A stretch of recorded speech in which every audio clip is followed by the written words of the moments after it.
All right, so we've been working on this capital formation experiment. We're calling it PACT, a purchase agreement for community tokens. And now that the contracts are finalized and deployed and the site is live, pact.splits.org, I'm going to go through and give you a demo of how it works end to end. So we'll create PACT, and I'll actually go ahead and connect the wallet. I'll use the PACT demo team that I have set up and this treasure account that I have set up as well. And so we can, give the project a name. We'll leave it as Solar Cedar. We have a minimum and maximum. So let's say we need to raise at least $50 and no more than $100. And, in consideration thereof, we will make for sale X% of that project. And so this is the dilution that you as the founder or founding team is taking on. So we can leave it at 20%, but you can adjust that however you wish, and that will affect the post-money valuation of the project. So there's a date by which the minimum must be met. If it is not met by that date, then the backers will be able to receive a refund. So we can leave it as 30 days for the time being, but you can adjust that as you wish.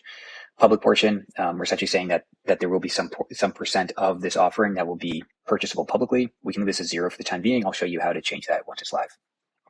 And then use of proceeds. So where should the offering raise actually land? I will grab this treasure address and paste it in here. And then capitalization. So this is the cap table of the project as it stands today. So let me jump over here and grab the founder address and paste it in here. You can add more holders, more founders, employee option pool, etc. You can see that because we're selling 20%, that after the offering, the percentage owned by the founder will be 80%. This uses a contract that has 1,000 units, and so 1 unit equals 0.1% of the total project. So the resulting terms, this is going to be essentially the post-money valuation based on how much we're raising and how much we are selling here. And we can offer a discount for early backers. So part of this experiment is kind of playing with this idea that oftentimes getting the first backer is the hardest because outsiders are incentivized to wait as long as possible because they have more information. So this is essentially giving people who commit sooner and actually purchase sooner a discount against the later backers. So you can set that however you want. If you don't want any discount, just leave it at 0. For the sake of this, I'll put it at 50. Let's just say founder. Sign, create issuance, hit execute. So this will actually go and create the offering contract. It'll also create the cap table contract. And so if we jump over here, let me actually jump in here real quick. Show this. So we have Solar Cedar is the name of the project, and we'll turn that on just so we can see the tokens that this person just received. Solar Cedar 800. So that maps to the founder having 800 units. So the founder received the units, and the remaining 200 units or 20% went into this offering contract.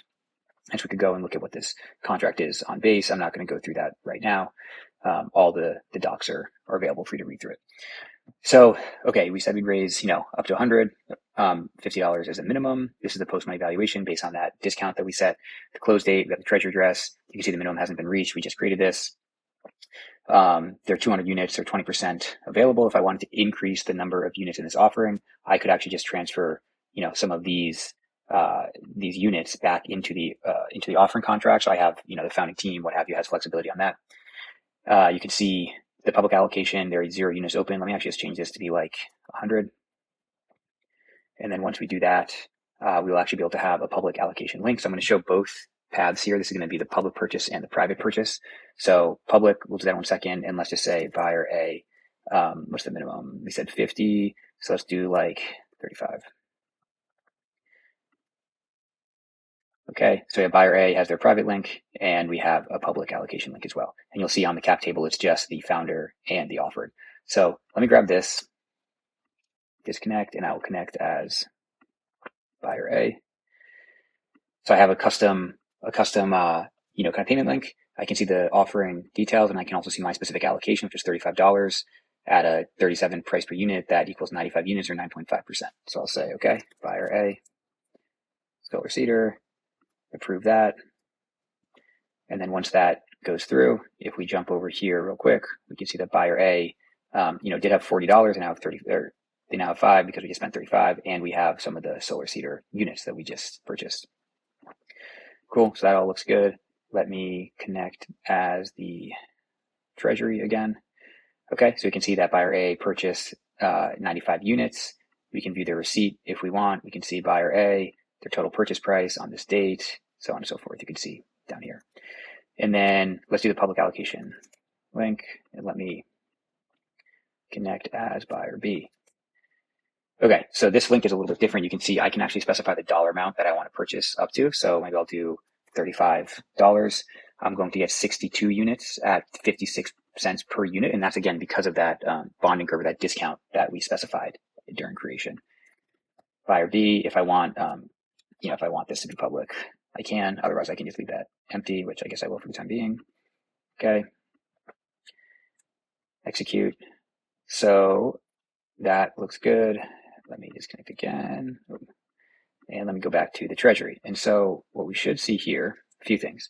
$50 minimum. We just had two purchasers for 35 apiece. So we have met our minimum. We've raised 69.87.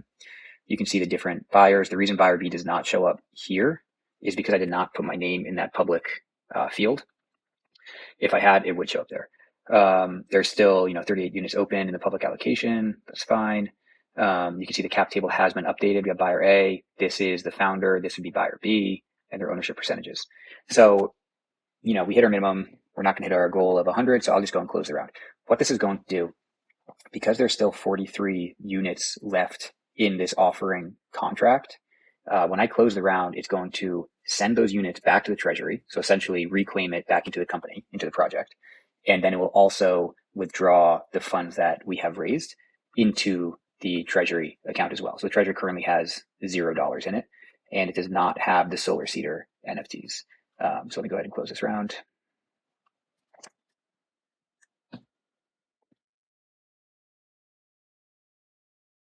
Cool. That round is closed. You can see on base scan, all the transactions associated with it. If I jump back to treasury, we've got the money and we have those 43 Solar Cedar units. We can see the cap table as well. And one of the cool things are, so that's the offering contract end to end. So you've got, the funded treasury, you now have these cap table with the ownership units, and you can actually just use this cap table. So this is just a liquid split behind the scenes. And what that means is that as these 1155 NFTs are transferred, the ownership in the split will be updated, but it still has all the same functionality of a normal split. So if I were to grab this address and let me jump back over here, primary has some money. So if I grab that address and I send it from primary to this liquid split address, right? 0x D89, and I'll send it, I don't know, just 5 USDC or something. I could send it any ERC20 tokens. I could send it ETH, what have you. Once these funds hit that contract, they can just be distributed pro rata to all those different holders. And so if I wanted to airdrop an ERC20 as as kind of like the value from participating in the PACT, I could do that. You can see the balance over here. If I wanted to download a CSV and then upload that to my equity management platform, I could do that. If I wanted to do rev share, right, I can just like point fees at this contract. And again, it will all just kind of like handle and be processed accordingly. So now I can go and, distribute these funds to all the recipients if I wanted to. Oh, I clicked out of it. So anyways, that's a quick run through of how it works and how you might be able to use it, for kind of rev share, airdrops, so on and so forth.